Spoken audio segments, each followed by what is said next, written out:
I'm Ryan, and we're flying. And today we have Don Delahanty here in the studio, and we're here to talk about him and his MOAC. So, Don, welcome, dude.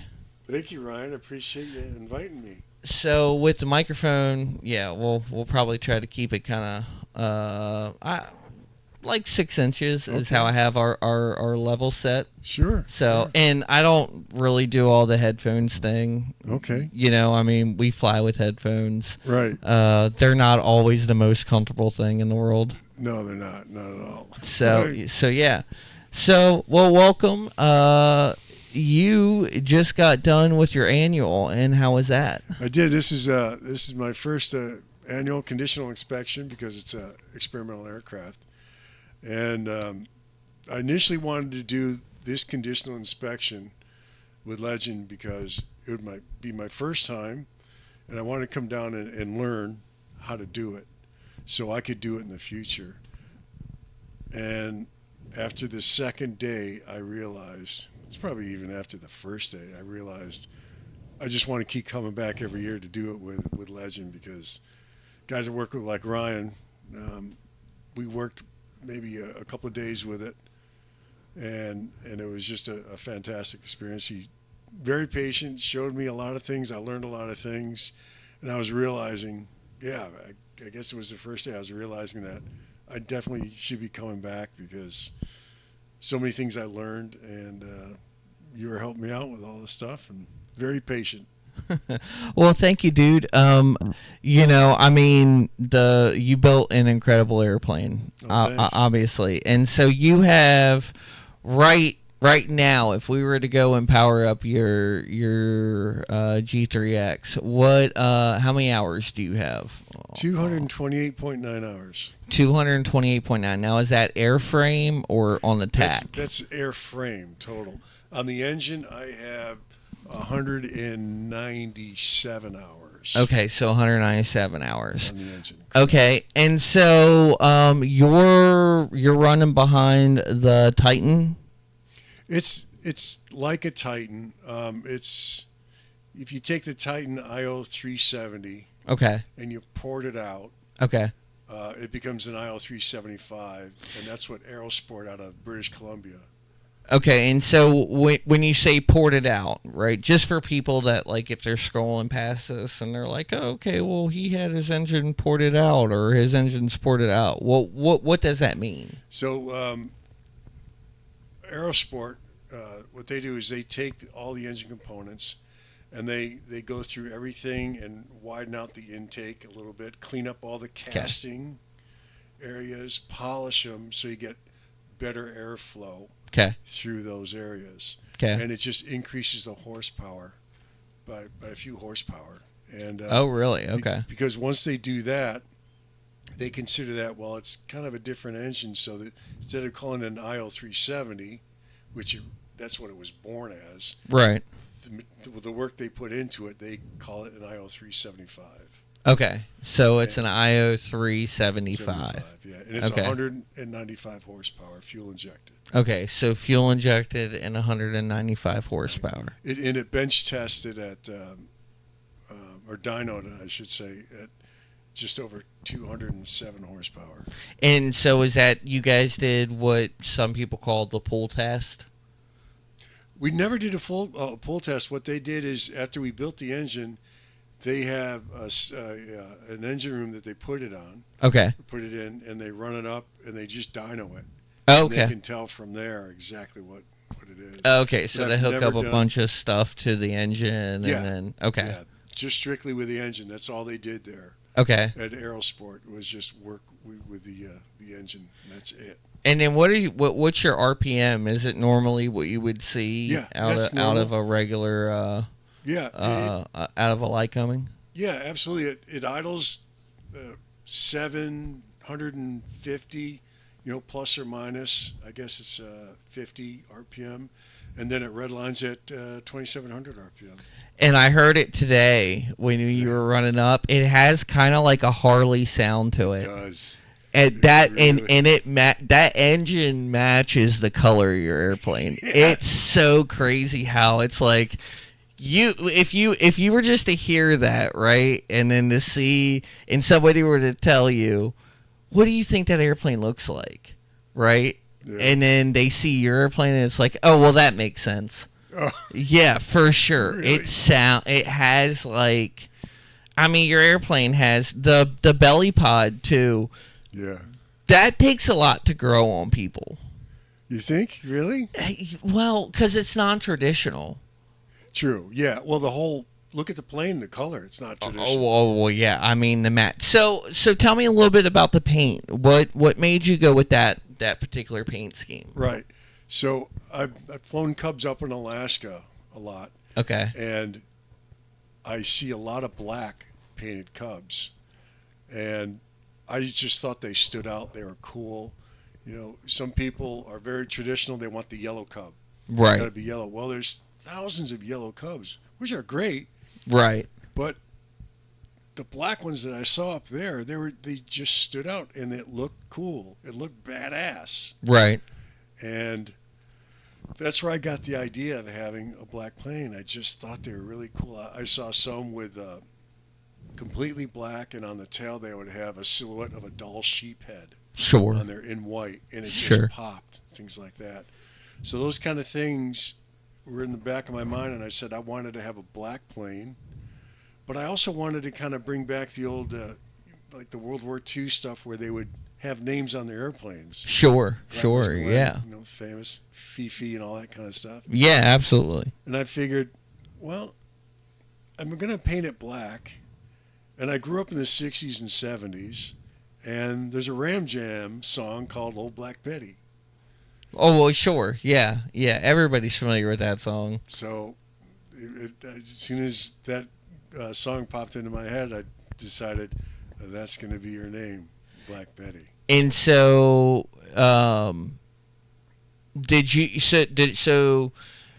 what made you choose Legend? Like, how long were you looking for an airplane? Let's talk a little bit about your Sure. buying process. Sure. I was looking for years. Okay. I When did you decide that you wanted an airplane? decided I was going to get an airplane. I'd say when I was in my mid 50s. Okay. I'm 65 now. Okay. Okay. And I just knew that when I retire, I wanted something to do. Sure. And I really love general aviation. Right. You know, the kind of stuff with the Super Cubs. I love doing the backcountry stuff. That's what I really like. Right. Did somebody get you into it, or was it just a thing that you've stumbled upon on the internet? YouTube. Or really? Yeah. Watching all those guys, the backcountry guys. I first saw some videos. I think the first ones I saw were the Flying Cowboys. Oh yeah, yeah, And I for saw sure. a bunch of their stuff. It's like, wow, that's really cool. I'd love to be able to do that. Right. Right. And- Yeah. and then, Absolutely. you know, with my job and everything, I realized I probably could do this Sure. if I just organized myself a little bit better, and that's what I did. And I just socked some money away, and I just kept on watching more and more videos. Of course, he's Trent Palmer out there, all that stuff he did, Right. Right. and all the other guys. And yeah, that's what really inspired me to focus on. I'm getting an airplane. I'm gonna get an airplane. Well, you were a joy to work with. Well, thanks. I appreciate it. And you asked a lot of questions. You were very hands-on. You wanted to take your panels off. You wanted to see inside. You wanted to know how things worked and, you know, what things were looking like. So was your build process very intensive, like, we tried to do with your annual process? Very much so. Very much so. The build process. I'm somewhat mechanically inclined, but I'm nothing to the level of a mechanic. Sure. I call a mechanic. I can do basic things. So when I got here, initially it was pretty scary because I'm kind of stepping into waters that I've never really been in before. Right. But You guys were fantastic. Everybody I did the build with, they showed me what to do. They would do it with me. They would let me do it and observe what I'm doing. And if anything wasn't right, they showed me how to fix it, or we just did it over again. Sure. And everybody was so patient and just very knowledgeable, and there was never any pressure to do things at a certain speed so you can get on to the next thing. It's just, we're going to do it, we're going to do it right. And your whole first day when you came back was catching up with, everybody that you built the airplane Yes. with. Yeah. And it's wild, it's every single person that, had their hand, somehow on your airplane is still there. Yeah. Right. And Everybody's still they're, still building airplanes, still taking the most pride in their work that they can. Yeah. I mean, it's a great group of people. Very good. Yeah. I worked in a lot of places, and people say, oh, it's like family, like family. Well, those places that said that, they really didn't turn out to be like that. American Legend was an exception, because they never really boasted that, but I just got the feeling from working with everybody that, yeah, it is a family. There's no drama, no egos. They're all about taking care of the customer. Right. And they'll stop and just do anything to help you out. Right. If you have a question, you can interrupt them, whatever they're doing, and they'll take care of you. It's just, and everybody kind of hangs out later on. There's a few guys that like to have a little shindig on the weekends, and I've been to a few of them, and everybody's there. Yeah. Oh yeah. So, yeah. So. They are a very tight knit group of people. Yeah. And they hang out after hours. There's no, nobody. There's not, politics or anything crazy like that. Yeah. There's just people that love airplanes, that love flying, right, that love building. One of the coolest.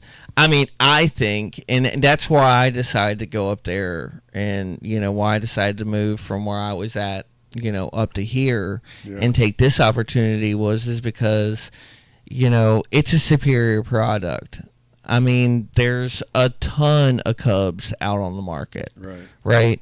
And there's a ton that can do, more than your airplane can, quote unquote, do. Yeah. But for you and your mission, MOAC is, exactly what you wanted and exactly what you needed, right? That's the Clark Griswold version of the truckster in Vacation. Oh yeah, for sure. Pretty envious of having this plane as the flying truckster. So, and I like to ask, why MOAC? Why MOAC? Because it can do the things that I want to do and carry the loads that I want to carry. I do a lot of camping and fishing, and I can throw all my gear in there, my cooking gear, my stoves, my wall tent. I have a inflatable raft. I put the raft in the belly pod, and the oars in there. All my wet gear can go in there. Right. Anything that gets muddy or nasty, it goes in the belly pod, because the belly pod is self-contained. Mm-hmm. Only attached to the bottom of the plane, so it has its own ceiling, so the plane itself doesn't get dirty at all. Sure. But sure. I can just load it up. I can put a 300-pound guy in the back seat, and we can go take off and go flying. It's a great plane. Gets off the ground, gets in its tight spaces. And now, when you built yours, were slats an option, or they were? I initially wanted to get slats. Okay. Because it's really great for a stall performance. Sure. But not so good for cruise. Right. I want to go long distances. Right. With this plane, so I opted to go without the slats instead. I can still get in and out of the places I want to get in and out of without the slats. My wing is cuffed. Okay. It's probably the only MOAC that has that wing on it. Oh, really? It's very similar to the Nomad wing. Okay. It's got a cuff to it, but I think it's the only MOAC that has that cuffed wing on it. Okay. And it gets me pretty darn slow, so I really don't have the need for the slats. And in cruise, those slats will slow you down a little Sure. bit, and I'd rather not have that penalty. So what are you seeing in cruise? 115 in cruise, true airspeed. Really? Yeah. At how many how much per hour? At 9.5 an hour. Dang, that's not bad. Yeah, That's like 172. Yeah, that's with 31-inch tires on it. Wow. In the belly pod, what the belly pod does is, I learned this from the Stoll guys at the competitions, is they get better aerodynamic performance with a belly pod because it smooths out the airflow from the prop. Really? Yeah, when it hits, instead of hitting the flat surface of the airframe, that the curvature of the belly pod smooths that out. So the way that it's, because it's not just like yours is not just like a pod on the bottom. Like yours has like a special curvature to it. I've noticed. Nice curve from the front right down. Yep. Yeah. So that's by design. By design, yeah. Okay. Yeah. And it's Carbon Concepts that. Carbon Concepts builds that. Okay. Yes. And so was that did you pick that particular option out, or was that a legend? I picked it out. Okay. I picked it out. So you said, I want the Carbon Concepts. Right. There's another one, I can't remember the name of it, and I just didn't like that cargo pod. It just didn't seem to fit well with a Super Cub. Okay. So I went with Carbon Concepts. Okay. Much better fit. Okay. And then you have 3 entrances into it, correct? Two. A side. And then you can pull it down. No. The side door, which is on the right side of the aircraft, in the rear, opens up completely like a clamshell. Oh, okay. So I can stick my oars in there for my raft. Oh, so you can slide stuff in from behind. Back. Okay. Because it's all one open area. Sure. So the smaller stuff or whatever can get stuffed in the side, and the real long stuff, I just open up the clamshell in the back end of it. Right. Put all the poles in there, like 10 poles can go up there, oars can go up there. Oh, wow. And then you just close it back up.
So you said your useful load in that is about 150.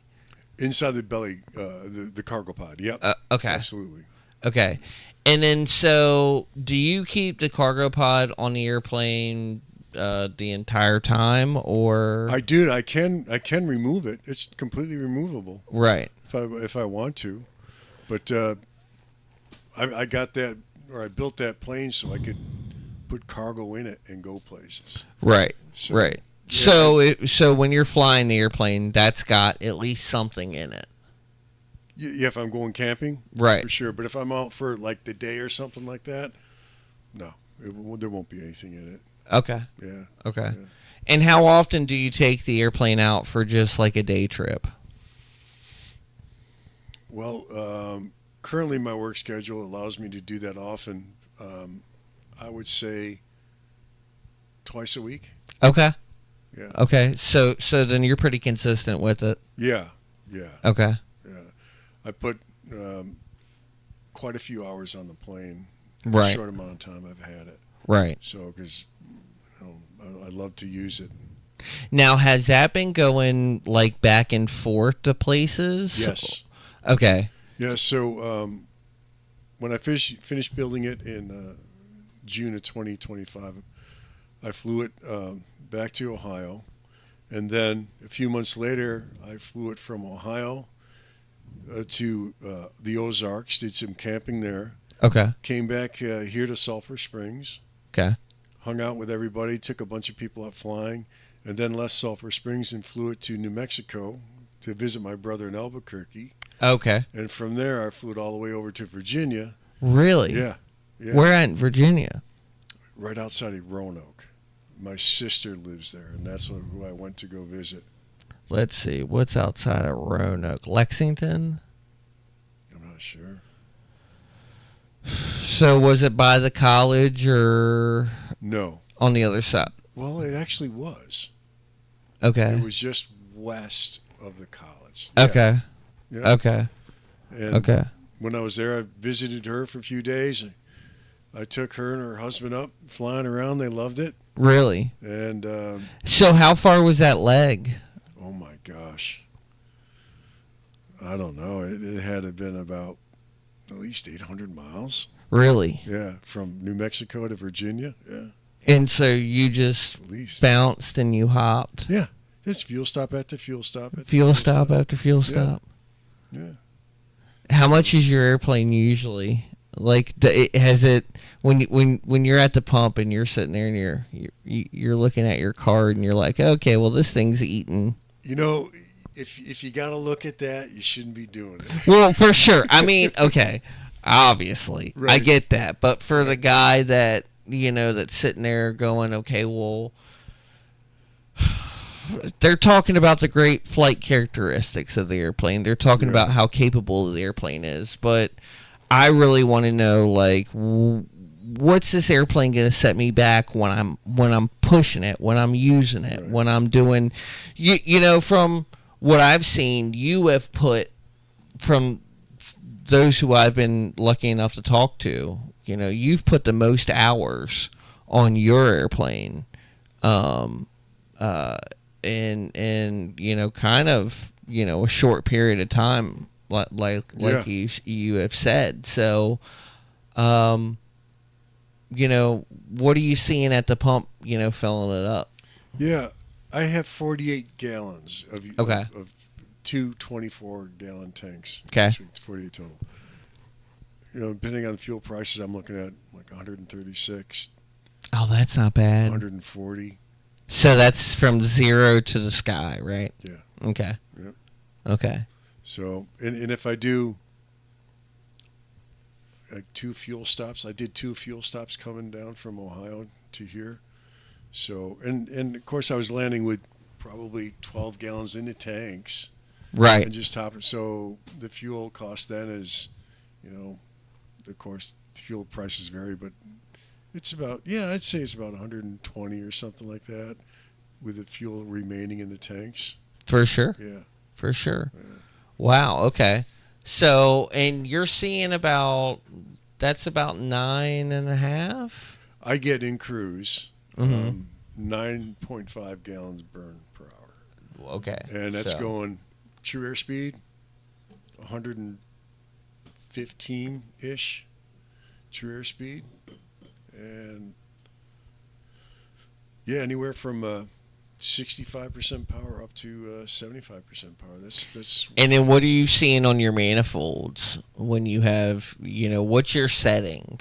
Well, this is a fuel injected, normally aspirated, so I don't have a turbocharger, so I don't have Okay. any manifold pressure. Okay. So obviously, the higher I go, the manifold pressure is going to drop. Sure. But I go by cylinder head temperatures, Okay. and I like to keep my cylinder head temperatures between 370 and 375. Okay. My personal red line is 380. Once it bumps into 380, I make a change, either reduce the power or had gas, Okay. richen it up. I tend to run my plane lean at peak. Okay. Um, I know people have a preference to running rich at peak, but I prefer lean at peak. And then what's your thought process behind that? Well, during the whole build process in 2024 through 2025, I would drive down from Ohio to Texas, 14-hour drive. Right. Right. And in that drive, I got the audiobooks from Mike Bush. Oh, okay. He's a big, A&P, Savvy Aviation. Savvy Aviation, exactly. Yeah. So I would listen to his books on the drive, and he has this big thing about running lean at peak, and how that was really discovered during World War II, and how they could get better performance from their engines if they ran lean at peak, rich at peak. Right. And even Lindbergh mentioned that when he was helping out the Air Force. I believe, well, it wasn't the Air Force then, but he was helping them out how to run their engines, how to get more range out of I think the P-38s. Right. And maintenance-wise, the mechanics found that the engines were in great condition, even running lean at peak. Okay. So Mike Bush has a whole theory on that, and he brings up facts and figures and stuff like that. Kind of hard to dispute. Yeah. When you can back it up with actual evidence, Yeah. and it especially helps because I mean he's a brilliant guy, and he has a way of articulating, Right. kind of like what his mind is thinking about, and I mean he can do it from your particular airplane to your particular engine to the same engine as yours on a different airplane, Right. just by looking at it, hearing it. I mean the guy's amazing. Yeah. And He has a podcast, I think Aviation Masters. He just started that one. He does a monthly YouTube show. yep. He Yep. does that, and it's fantastic what he does. Yeah, so are you on the Savvy program? I am. You are. Yeah, Okay. after listening to those books, going back and forth, and I'm kind of new to GA once again after a professional career. Sure. Getting back into it, I knew that I needed as much help, Right.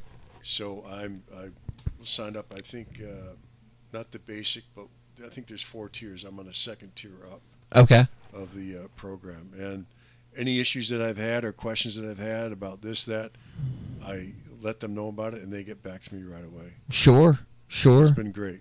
Sure. Yeah. Perfect. So professionally, what do you do in the real world when Right. you're not in your camping? Right. I'm a pilot with NetJets. Okay. I've been with NetJets for 28 years. I got Oh man, how hired do you on in like that? 1998. I've flown a few different types of aircraft. Right now, I'm typed in the Challenger 650. Okay. Okay, so a Challenger guy. Yeah, How do you yeah. like it? I love it. I love it. Okay. It's great. It's a nice, big, fat plane that goes anywhere you want it to go. For So, sure. very For comfortable. sure. Yeah. Yep. I think it does seat 14 people the way we have it configured. Okay. And it's all decked out. It's kind of like your living room, For sure. We have a Yeah. galley. We have a entertainment system, a wet bar, anything you want. And crew that you guys are Crew, carrying right now? 2 pilots Okay. and a flight attendant. So 2 pilots and then okay, so Flight attendant, and then a flight attendant. Okay. Yep, I think the flight attendants have the hardest job of all 3 of us. Well, yeah, for sure. That's for sure. For sure. And then do you know what you guys are charging per seat right now? Well, it depends on which aircraft we're in. We have Global 8000s all the way down to Phenom 300s. Okay. So what this program is, it's kind of like a timeshare. Okay. It's called a fractional ownership. Where Or you a jet card, some people call well, it. we have a couple of different programs. One is a jet card where you're not really a member or an owner, I should say. You can buy X amount of hours on a card at a higher price, but you're not committed into a contract. Or you can be in a contract for X amount of years, but you're getting those hours at a more discounted price because you're committed to the company for X amount of years. Oh, So it really? varies. It varies depending on Really? the aircraft, depending Okay. on what contract you get into. Sure. And for instance, let's say you are in a citation latitude, Okay. and you make a phone call. You want your latitude at Sulphur Springs. They guarantee a plane will be there in 4 hours. Okay. Your contract's a latitude. If they can't get a latitude there, and if they give you, and the only option is a Challenger 650, mine, it's a free upgrade. You don't have to pay the difference in that higher grade aircraft. Oh, real? Yeah. Okay. So. Let's say our Global 8000 came in. Yeah. I see it. So, Same thing. Global 8000 Yeah. came in. They don't have another return trip. You scheduled out, and what about if they were closer? So, like, let's say that you scheduled out, but you're in Dallas, and they're here in Right. Sulphur Springs, right? And there's the Global 8000 in Sulphur Springs here, or there's I wanted a citation in let's say Roswell Yeah. or whatever. So there's one in Roswell. So they would put me on the Global, right? Sure. Oh, really? Yeah, absolutely. Okay. Yeah. Okay. Have you had any time on that airplane? On the Global, no. Really?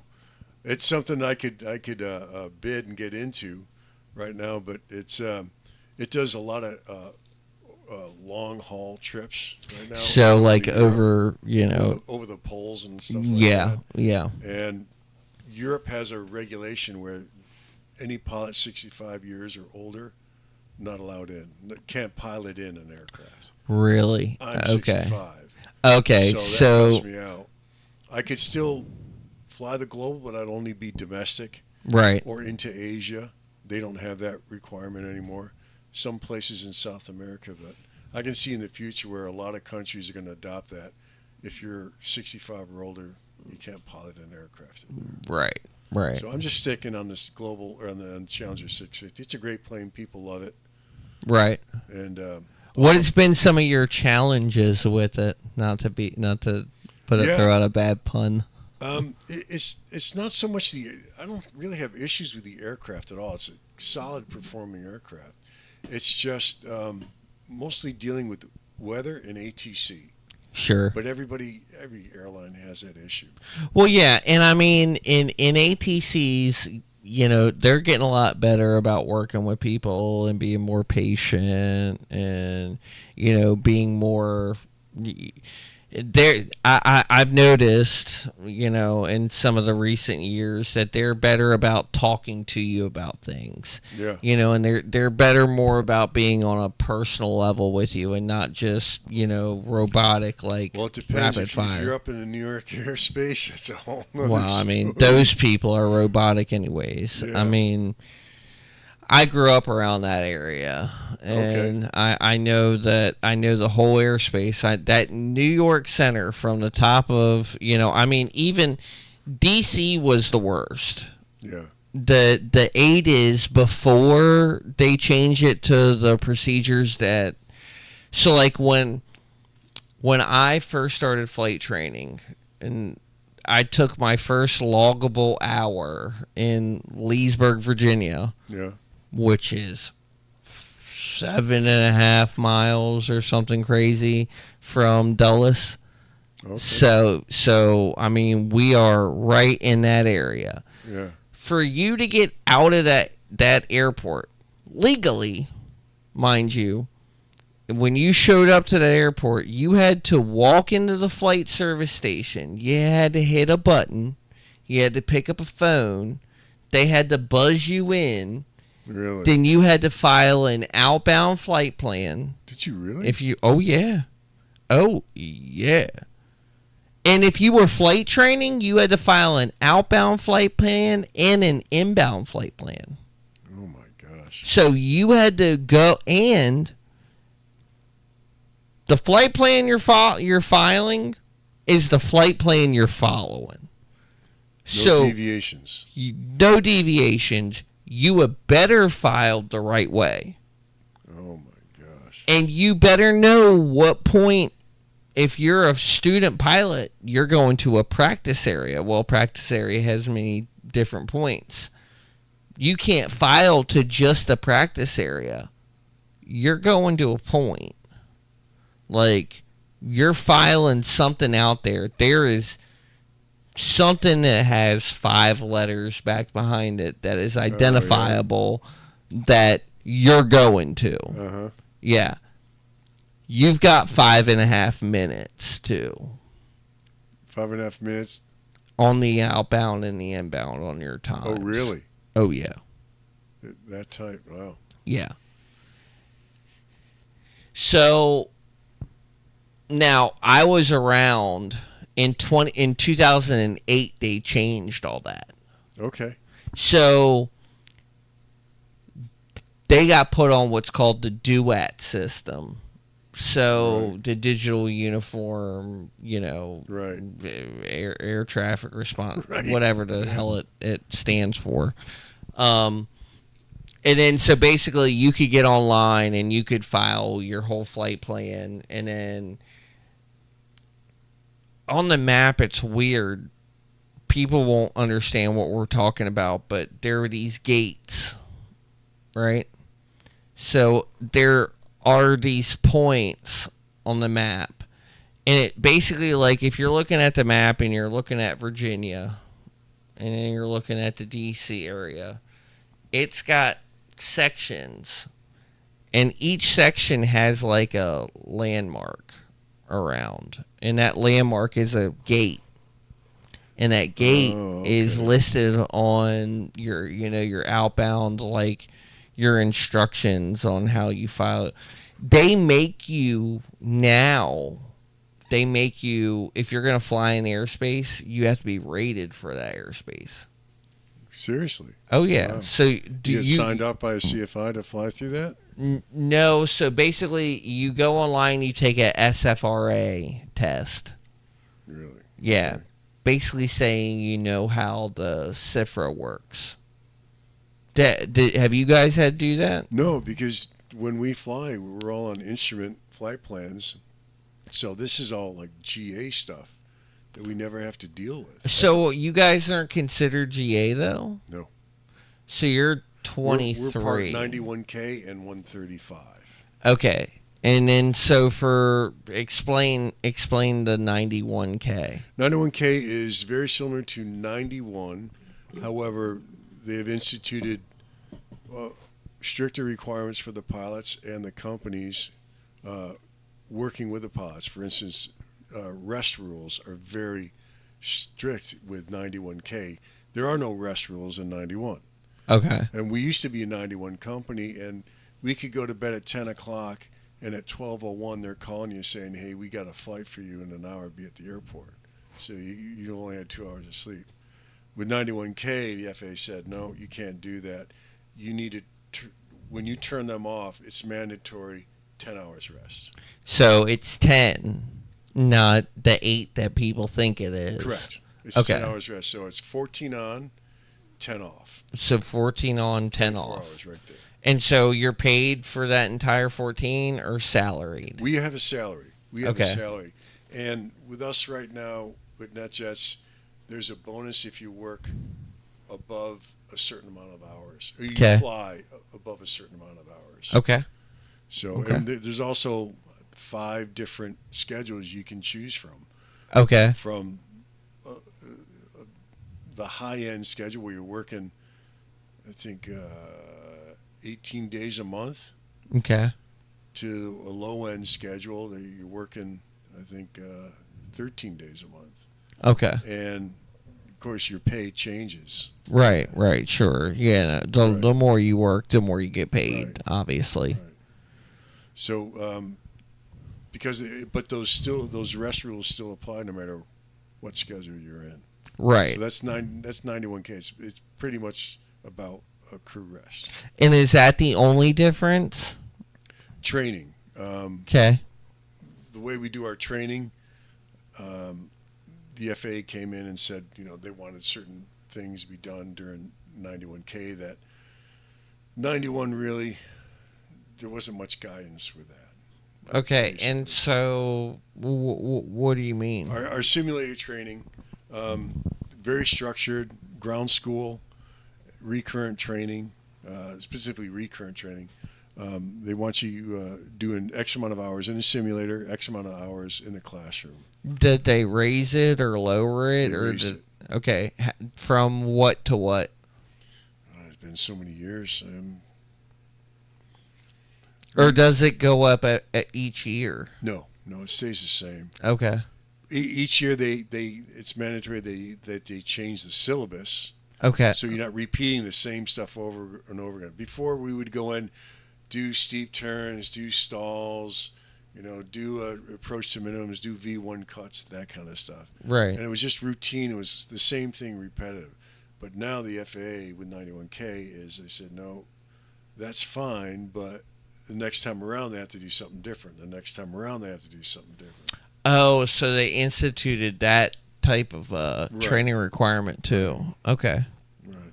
Okay. So it keeps you on your toes, and you kind of have to study for that stuff every time you go back for recurrent training. For sure. Yeah. For sure. Yeah.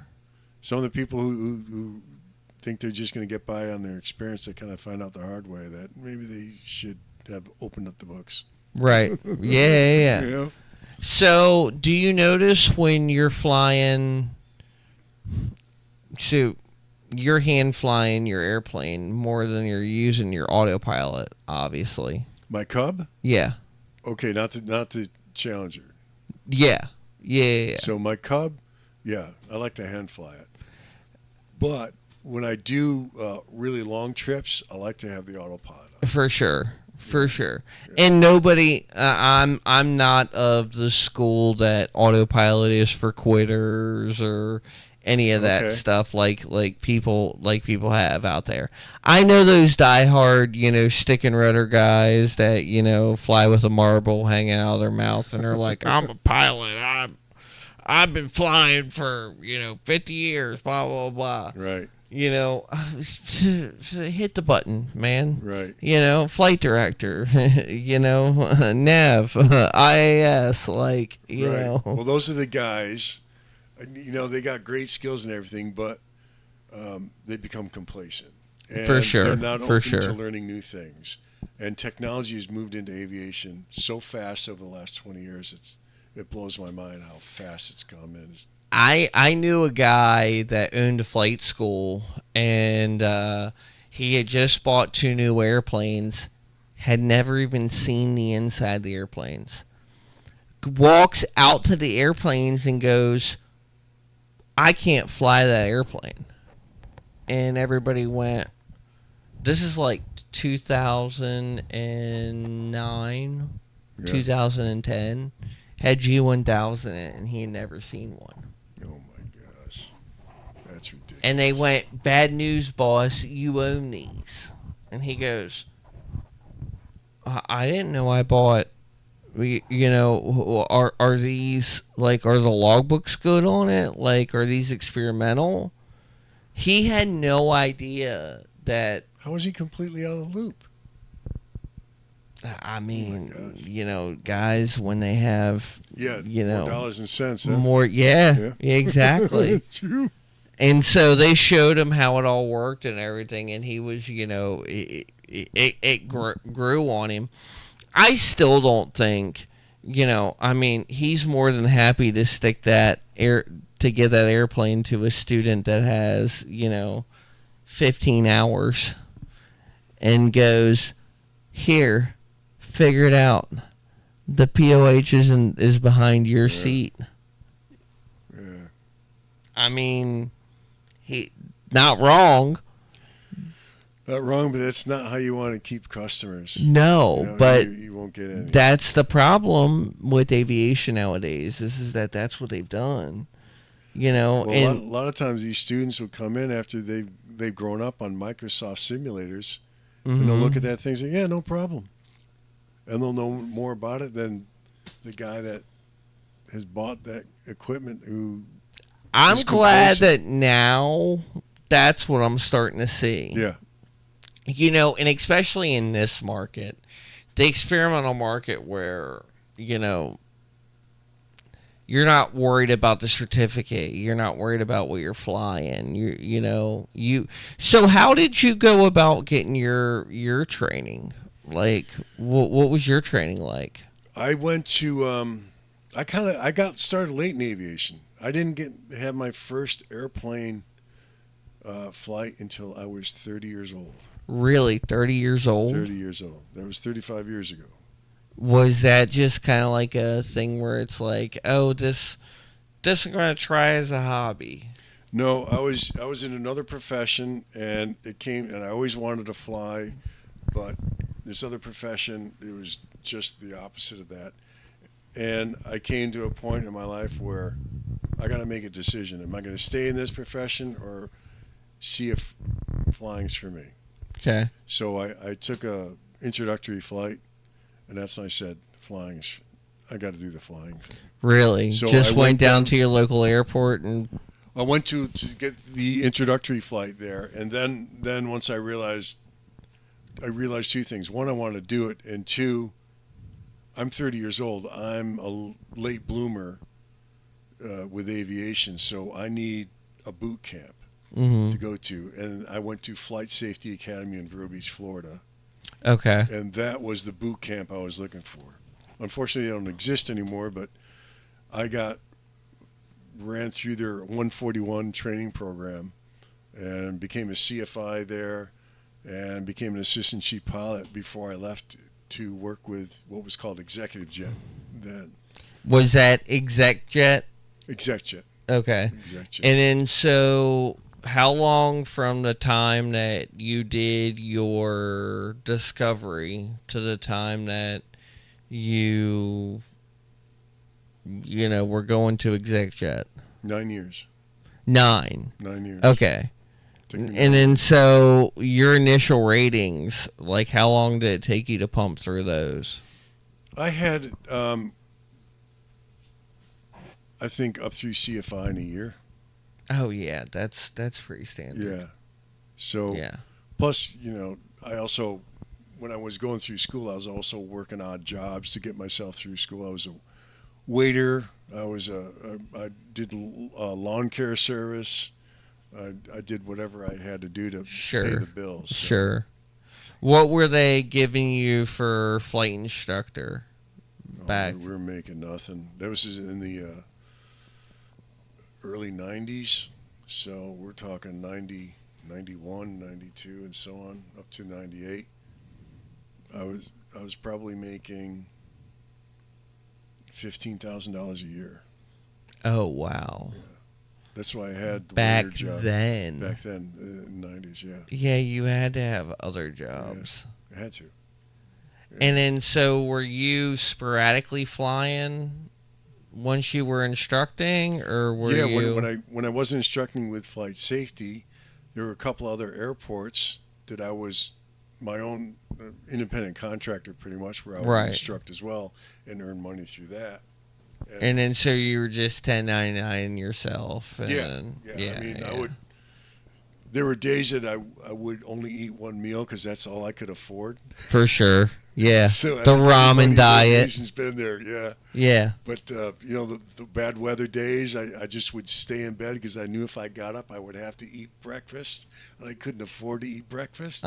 So I just stay in bed and read or something like that. Yep. Everybody in aviation knows what it's like opening a pack of ramen. That's right. I mean, it's universal throughout. I mean, that's it's the culture. Yeah. And having a whole pack of ramen was a treat. Usually you're cutting it in half. Oh yeah. Oh yeah, and then rolling it up and putting it back into your seat back. Oh yeah. Right. Oh yeah. That's right. So, how long did you look for your airplane when you started looking? Right.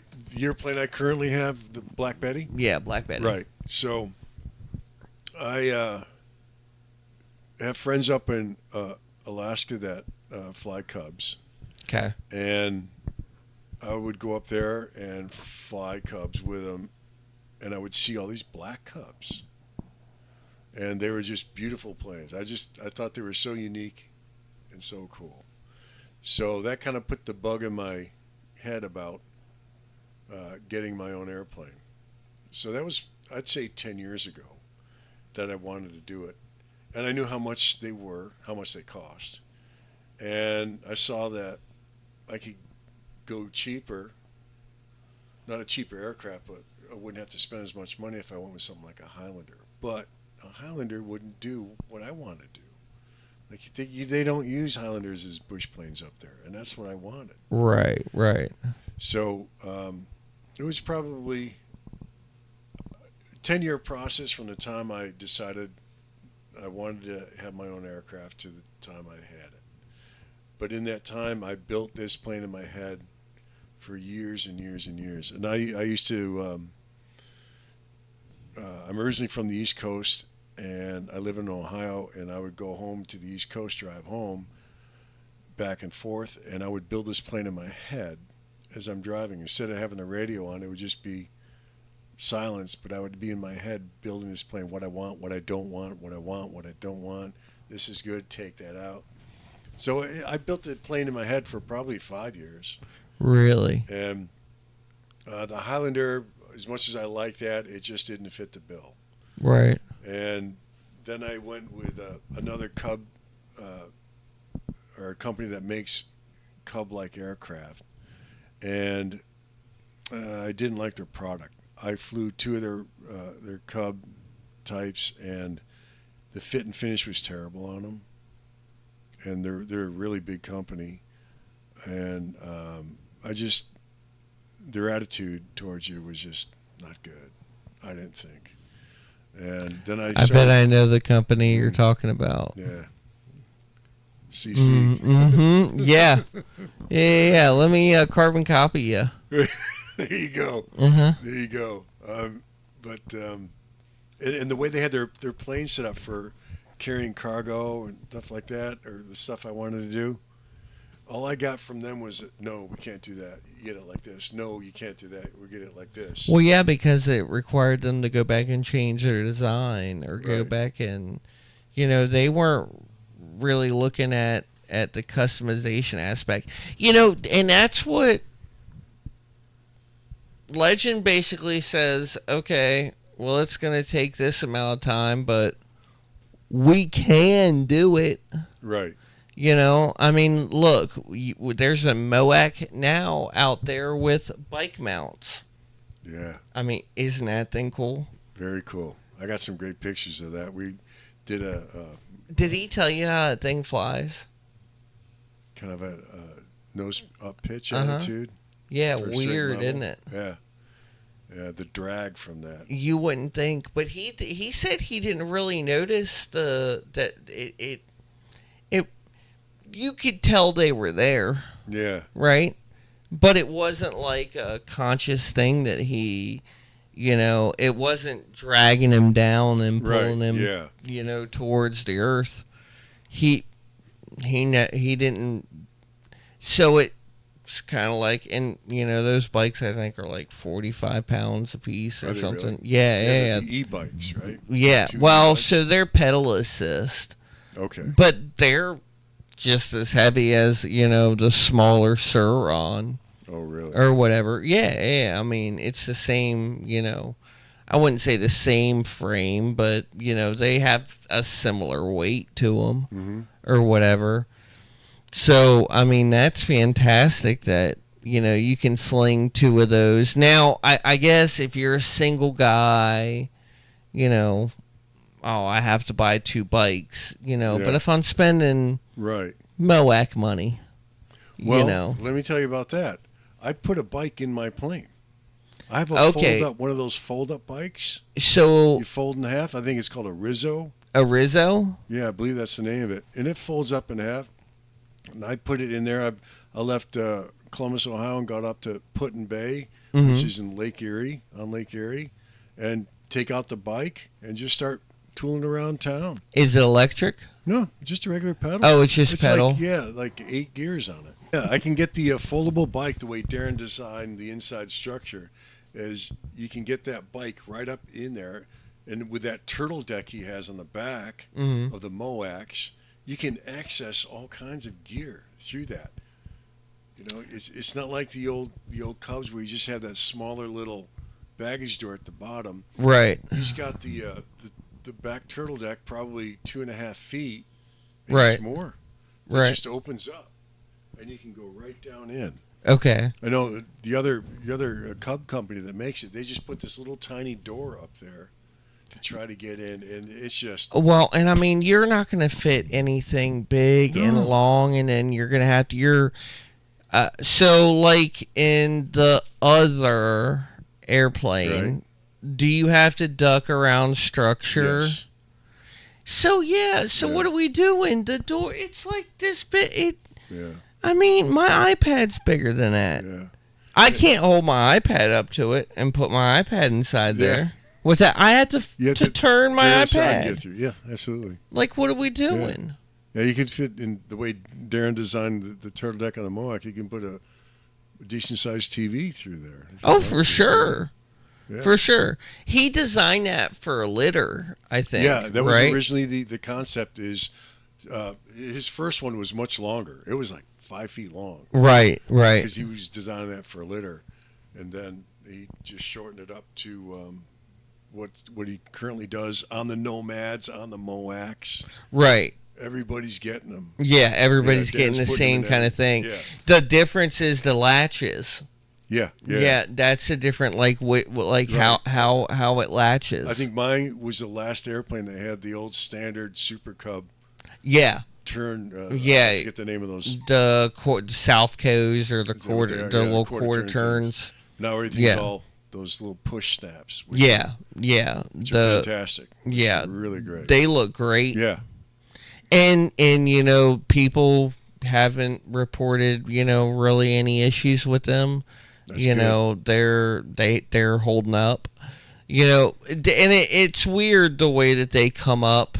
They're not like yours is a fastener that goes into the actual structure Correct. outside. The new ones rely on kind of like a friction fit.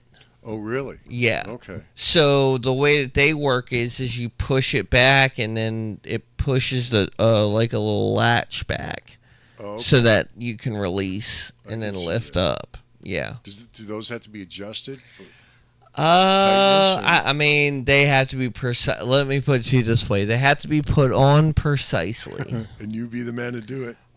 Well, yeah. I mean, I've done doors. So, like doors, there's outer doors. The Cessna doors, the 400 series, the nose doors are like that. Oh, okay. You gotta have those precisely in the right area if you're doing like a repair or rebuild Yeah. or you're refitting a door or something like that. Yeah, you got to be able to fit that the right way. And I mean, Cessna has like a whole like run a line and run if you. It's easy to do with lasers nowadays with lasers. Oh, We can do everything. Yeah. Yeah, you can get everything's is it lined up? Yeah. They're doing it in the days where it's like, well, okay, is Ronnie's eye like forward or is he looking to the side? So Not to use his go funny eye. Man. yeah, exactly. Use the good eye. So you've really enjoyed your experience, Yeah, it's been coming great. down here, haven't you? It's been great. Yeah, as I said, I initially wanted to learn it and do it on my own, but after the first day, working with you, it's like I knew I was going to come back every year to do this. And it was a 3-day process Right. to get everything done. And on the fourth day, which was this morning, is when we did the first test flight after everything was put back together. Oh, for sure. Okay. Yeah, and everything went really well. So Right. the whole inspection process was, I guess, yeah, three days. Have you gotten gas since? Yeah, I took about 4 guys up flying today Oh, really? that wanted to fly Black Betty, and I took 2 guys out of welding. I took Larry and I forget who else I took up. But I went over and had to get gas, and what did I put, 20 gallons in? Something like that? Now, are you set up to burn gas? No. Is that something that you're looking into, or Not really, not with this engine. It's pretty much a legacy engine. It's for sure? It's a Lycoming. It's the experimental Lycoming. Yeah. Yeah. So I don't want to. And I think in the manual it mentions the lowest octane they want you to put in there is 91. Right. But where I am, I can't find 91 that does not Have ethanol in it. ethanol, and they don't want you putting ethanol gas. Oh no, absolutely not. I would never recommend that. So, not for your airplane. Yeah. Well, yeah. I mean, I guess that's perfect. Yeah. Then, so what's next for Betty? Cheat River's coming up Okay. next month. That's in West Virginia. Want to do that. Then Columbus, Ohio, they're having an air show, and I may go there because my company that I work for is going to be part of that air show. Okay. So I'll probably have my plane displayed with NetJets Okay. at that air show. Oh, that'd be awesome. And I was hoping to get an Alaska trip in this summer, but that's probably going to be off till next summer. Okay. So I guess the next thing after that would be Oshkosh. I hope to be up there for AirVenture 2026 coming up in July. Absolutely. Yeah. Absolutely. Do you have socials where I do. we can follow her? Yeah, at? I do have Instagram. It's not the best name. It's BAM, BAMM _ BA _ Lamb, LAM. So it's Bam-a-lam. Bambalam, like old Black Betty, Bambalam. Okay. And inside the video, I'll make sure that I link all of your socials. Right. And does she have her own email address and everything? Not yet. Okay. Not yet. But you can definitely get a hold of me if you want to through Instagram. Okay. Yeah. Yeah, perfect. And I have more stuff on Instagram than Facebook, so Instagram would be a lot better than Facebook. So, what is a takeaway from building your own airplane and owning it for now a year, coming up on your annual? What were some of the takeaways that you have from this experience? Don't wait too long to do it. Really? Do it sooner. Don't put it off. Yeah. Because I'm 65, and I see younger guys out there, and I'm envious of them being that young and doing that kind of stuff. Right. And I pretty much had the means to do something like this earlier, but I never did. Mm-hmm. And I only wish I did, because it's just been a great ride, flying Black Betty around, building it and everything, building the engine. Did I tell you I built the engine? No. Okay, so I have heard stories and a lore about this. Please go ahead and tell me a little bit about that. Right. That's perfect. So the short story is I was at AirVenture in 2024, and when I signed the contract to build Black Betty, but Darren said the engine that I wanted was a 200 horsepower Continental, and he said, you're going to wait over a year to get that engine. He said, I know you want 200 horsepower, but if you want 195 horsepower, there's a company on the field called Aerosport. They're out of British Columbia. They have an engine for you, and you can go build it with them. I said, what? You can do that? I had no idea you could do something like that. So I talked to the people from Aerosport, and they said, yeah, we got the engine for you. When do you want to come up and build it? So I went up there. Day one was nothing but parts on a shelf. Day three, the engine was completed in the test bed. 3 days? 3 days. Really? Day four, we just ran it, broke it in for, I think, 2 or 3 hours. They did all the testing on it, everything they need to do. Everything on the test stand? Correct. Really? Yeah. Yep. On the dyno. Wow. Yeah. And at the end of day four, they were boxing it up to ship it down to Sulphur Springs and meet up. Really? To ship it to us so we could put it on your airplane? That's it. So it was a 3-day build from nothing but parts to It's amazing how simple that engine is. Yeah, that it's not that complicated. No, I couldn't believe it. And I had no idea you could do something like that. So that's another thing. And another takeaway would be if you have the opportunity to go build your engine, go build it. And you don't need your tools. They have all the tools there, and you're with mechanics who are building it with you. Were they good about explaining to Oh you my how gosh, it yeah. worked and, so what did you learn about your engine? I just, well, first of all, I learned how simple the thing is and how easy it is to maintain it. Right. Um, but I think the biggest thing was, I don't know. It's a good question. Other than how simple it is. I'll tell you one thing. There's one takeaway I have with these engines. Yeah. Know what gaskets to buy. No white gasket. What gaskets to buy. Oh, knowing what gaskets to buy. The chance to use the gasket that comes with an accessory is not always the best choice. No kidding. No. Superior makes a superior product. Do they really? Oh, yeah. Oh, yeah. By far. Okay. Absolutely. I've run into this a bunch. I've run into this with mags. I've used the supplied black gaskets. And I noticed their construction is a little bit more flimsy. Oh yeah. Then yeah, I'm all about preserving the amount of hours that I can get out of my fun toy, right? So if I were owning an airplane, I would say, okay, well, I want my airplane to run the best way it can without me having to pump out a bunch of, money in maintenance or money in oil or whatever it is because it's spitting all over the place. Yeah. And then I'm the dirty kid at school, right? I don't want to be the dirty kid at school. So how do I not be the dirty kid at school? Is I buy the right gaskets.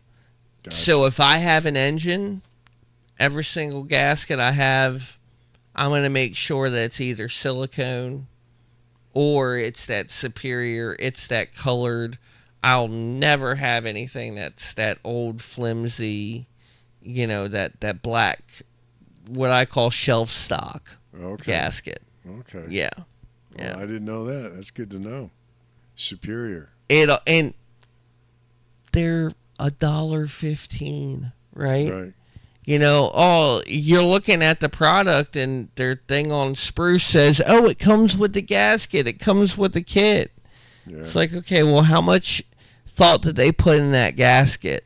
Is that gasket going to be the reason why the airport manager is telling me, hey, we don't really want you in the hangar anymore. You're getting oil on the ground, man. Like, and it happens all the time. Yeah.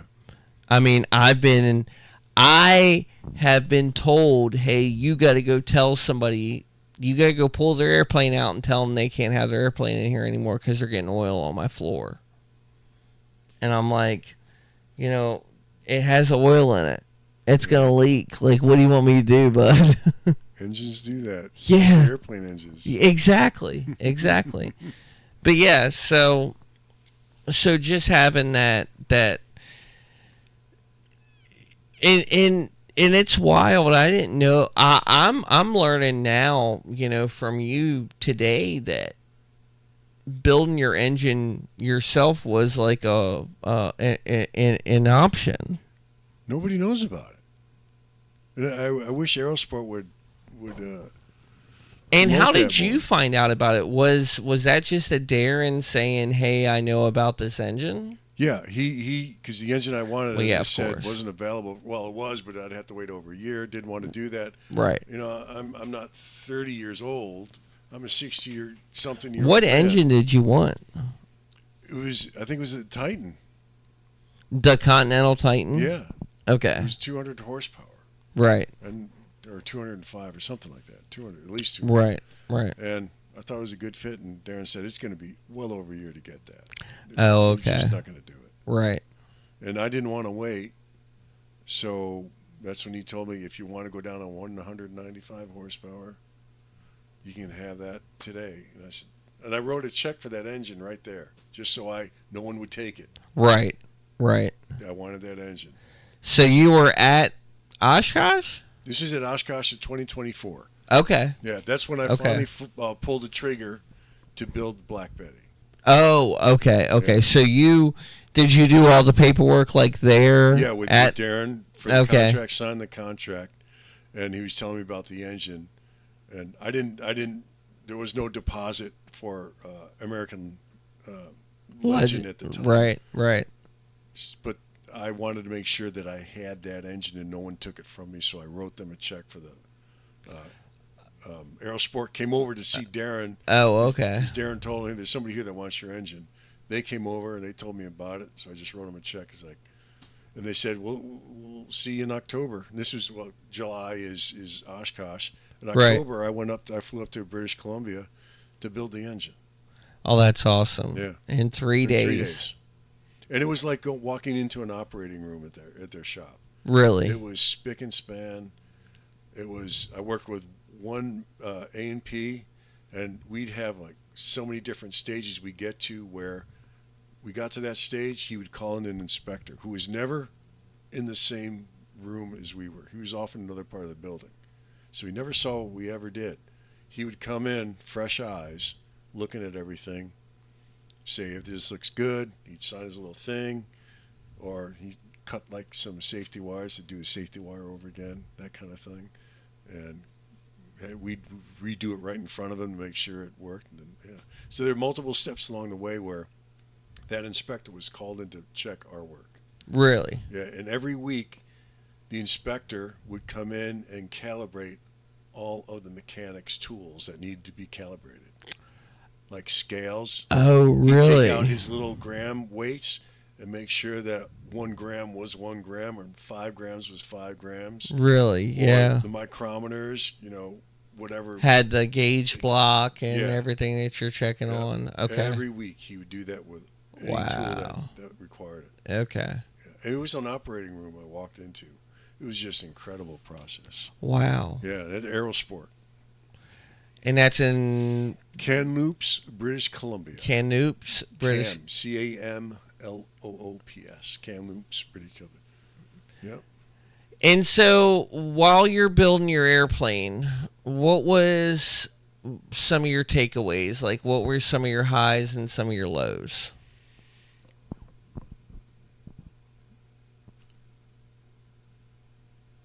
First high was when I saw the wings come out of paint.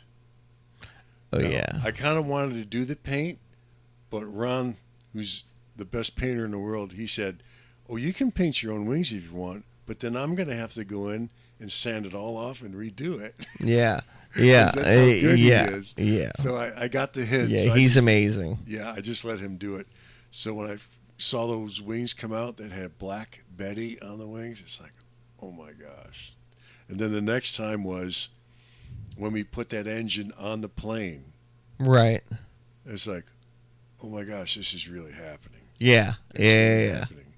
And then the next time was when you put the wings on.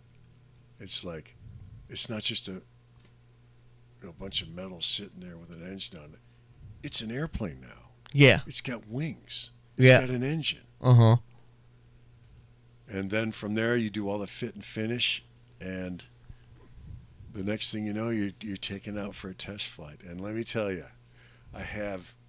When you hit that button for the first time and that thing just roars to life, man, like, what is that?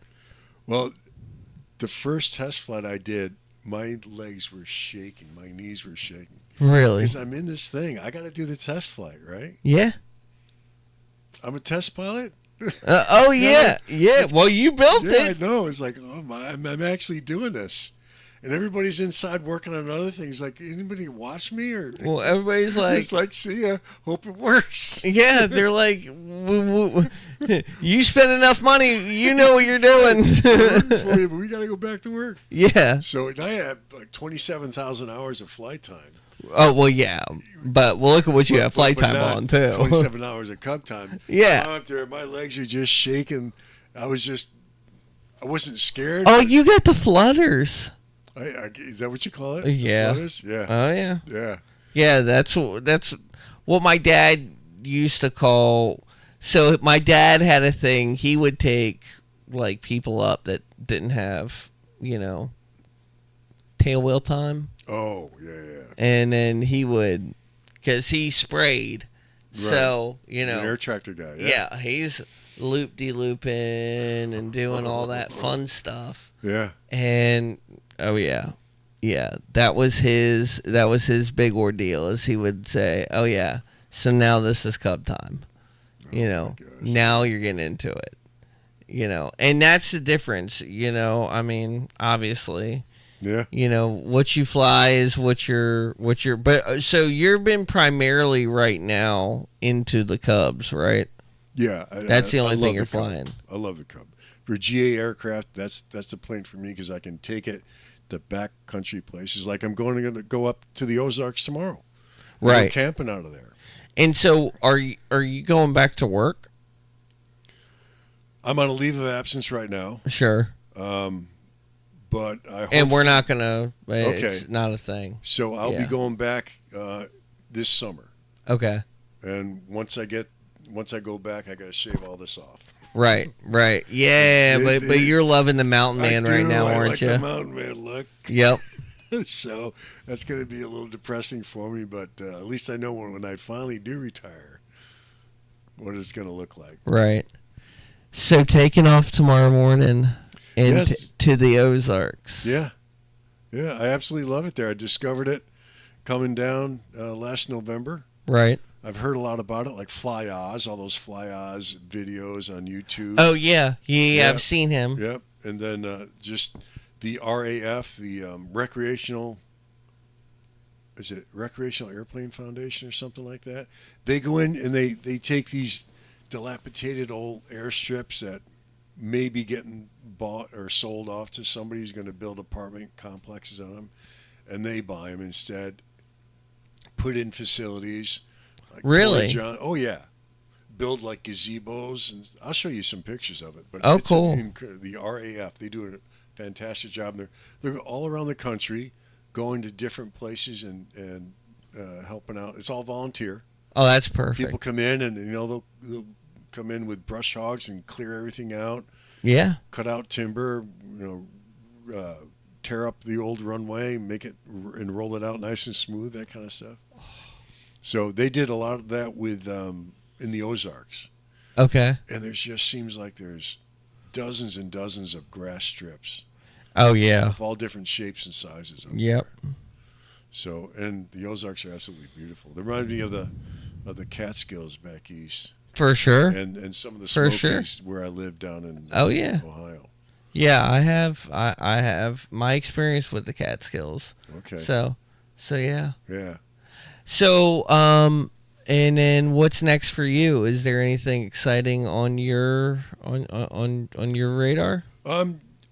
Just to get back with I made a few new friends up in Ohio that do the Ohio bush plane stuff. Okay. Ohio bush pots, and just got introduced to them, and they're going to introduce me to all of the sandbars and stuff that they land on. Oh, that's the awesome. Maumee River, the Ohio River, the Scioto, all the different rivers up there, and do some sandbar hopping. So I'm looking forward to getting back, as once June rolls around, the weather starts to dry up everything. Sandbars are going to be everywhere. Perfect. So, and then, so since you're flying out tomorrow, if I were to show this last part to all the guys at work, what would your send off be to them? American Legend's the best aircraft cub builder there is in the United States or in the world, and the guys will take great care of you. They're all upbeat. You'll not regret going with American Legend. Oh man, that's awesome. Well, Don, I've really appreciated having you on the podcast today. Thank and you. Sorry that we've had some of the little technical issues. You guys will probably see. I'll have to piece together some interstitial of his airplane and some of the gaps there, but we had a little storage and technical problem. So, yeah. And now it was just buffering again. So it's good that we're at the tail end of this. So for everybody, it's the Instagram for Don and for Black Betty is down in the description below, and the links for American Legend are down below, and you guys will see clips about it. I will have some clips from Don, and then his Instagram will be in those clips. So, anything else you got? My N number. Okay. It's 990 Bravo Bravo. 990 Bravo Now, Bravo. the first- And is that how it looks on flight? So if I plug that into FlightAware, it'll come up? Pops up. Well, the first picture that pops up is a Falcon, I think 50, that had 990 Bravo Bravo. Really? So you got to scroll past it, and then you'll see me and all my flights and stuff like that. Okay, perfect. But there's a significance to that N number. Okay. The first two, 99, don't mean anything. Right. But the last three, can you guess what it is? 0 Bravo Bravo.